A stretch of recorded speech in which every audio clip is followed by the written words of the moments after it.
Keira Knightley a face out of time? Before the first brush touches the canvas, there is always a question. Why this? Wide of countless images, countless lives, countless stories waiting, in silence, why choose her? There is something about Keira Knightley that does not reveal itself immediately. It resists, not coldly, but deliberately. At a distance, there is elegance, precision, a kind of classical beauty that feels almost familiar, as if it belongs not only to this century, but to another. But step closer, and something shifts. There is tension beneath the stillness, a thought half-formed, an emotion not yet spoken. For a painter, this is where the work begins. Not in what is seen, but in what refuses to be seen. Some faces are easy, they offer themselves completely, but others must be approached, observed, waited for. And Keira Knightley is one of those faces. Born in London in 1985 into a world where performance was not a dream, but a condition of life.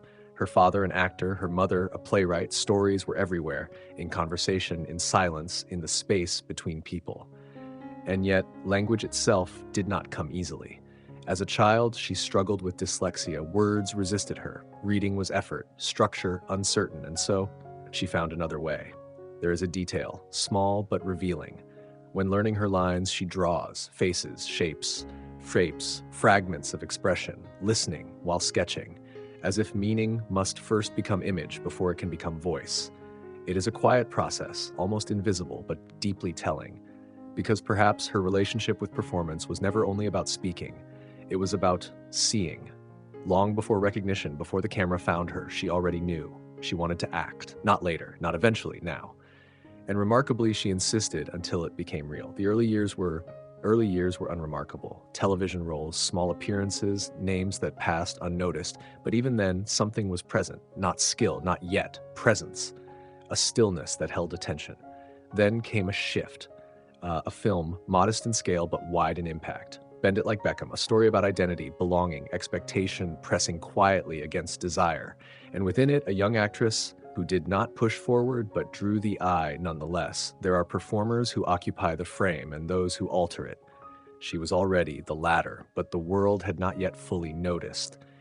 That would change in 2003 with wind, salt in the air, firelight flickering across uncertain faces, and the slow, inevitable arrival of legend.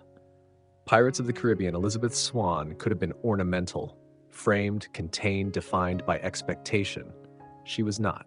She was composed yet restless, refined yet quietly defiant, a character written into structure and already pushing against it. Silk wrapped around fire. And audiences felt it, not loudly, but unmistakably. Fame followed, quickly, relentlessly. But fame is rarely a single voice. At the very moment she was celebrated, she was also questioned, praised and dismissed, seen but not always understood.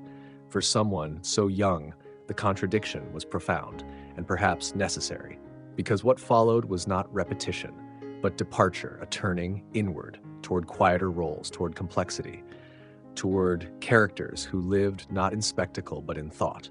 And then came the moment that changed everything. Pride in Elizabeth Bennet, not performed, recognized. There is a moment barely visible, a hand flexing ever so slightly, and yet, within it, everything is spoken. Restraint, awareness, arriving all at once. It is in such moments that acting disappears. And when it disappears, it becomes unforgettable.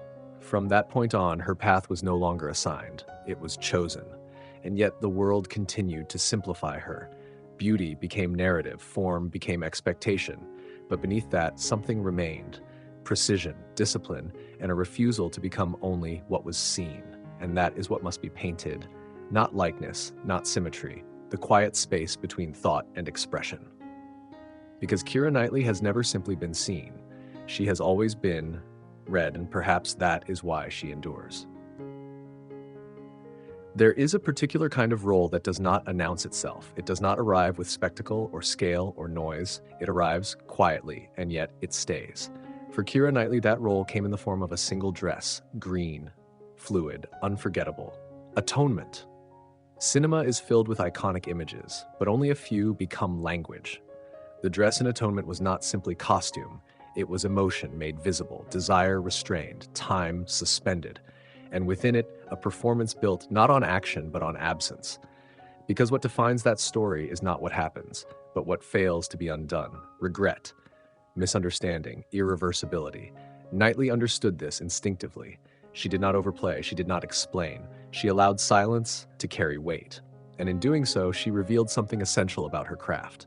She trusts the audience. Trust is rare, especially in an industry that often fears stillness. But she leans into it, into pauses, into glances, into what remains unsaid. There is an old idea that great acting is about transformation, but sometimes it is about reduction, about removing everything unnecessary until only truth remains. And this became her signature. After Atonement, her choices shifted further. Less noise, more intention. She stepped away from the machinery of spectacle and toward something quieter, more dangerous, because subtlety is harder to see and far easier to misunderstand. There were collaborations with directors who valued restraint, stories that lived in interior spaces, characters shaped not by what they did, but by what they carried. And then there is another layer, often overlooked: humor. Behind the composure, the precision, the stillness, there is wit. On the set of Pirates of the Caribbean, surrounded by chaos, scale, and unpredictability, she often described the experience as surreal, at times absurd. Working alongside Johnny Depp, whose performance existed somewhere between invention and improvisation, required not control but adaptability. And she adapted, not by competing with the energy, but by grounding it, by becoming the axis around which everything else could move. This is a different kind of strength, not dominance, stability, and perhaps this is what defines her most: not transformation, but balance between eras, between styles, between visibility and mystery. Even now, in her more recent work, that quality remains. In an age that rewards exposure, she maintains distance, not as withdrawal, but as choice. She has spoken openly about stepping back, about protecting time, about redefining success, not as visibility, but as control. And so, her presence today feels different. Less constant, but more deliberate, more distilled, like a portrait reduced to only its essential lines. And perhaps that is where we return, to the canvas. Because by now the face has begun to emerge. Not fully, not yet, but enough to recognize something familiar and something unresolved. Because the goal was never to capture her completely. That would be impossible. The goal is to remain just slightly unfinished, as she is. There is a moment in every public life when visibility becomes weight. Not immediately. At first, it feels like momentum, opportunity, recognition. But over time, it accumulates. Expectation layer upon layer, projection from voices never truly known. And eventually, what is seen begins to replace what is real.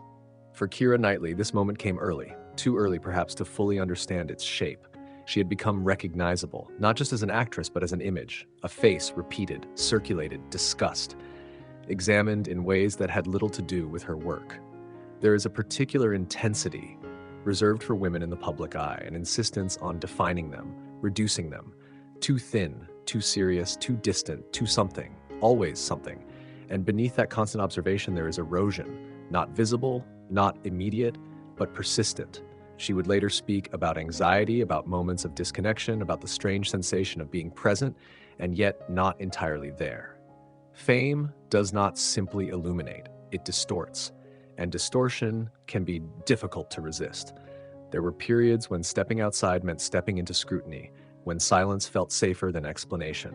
And yet, she did not disappear.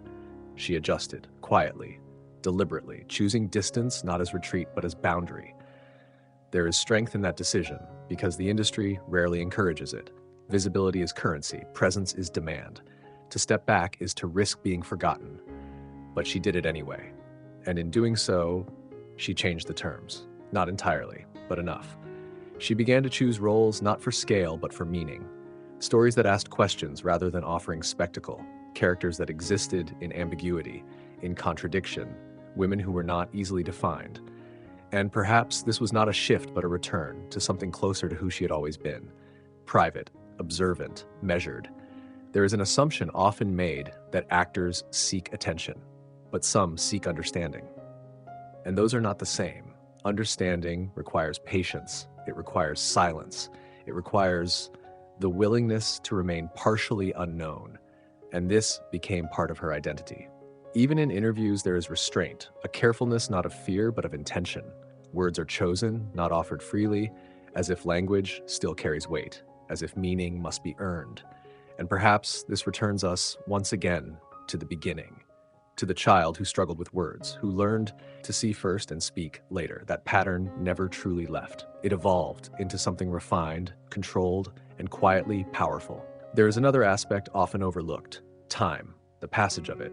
The passage of it, because longevity in this industry is not guaranteed, especially not for women. And yet, she remains, not always at the center, but never entirely absent, appearing when there is something worth saying, disappearing when there is not. This rhythm is rare. It resists the constant demand for presence.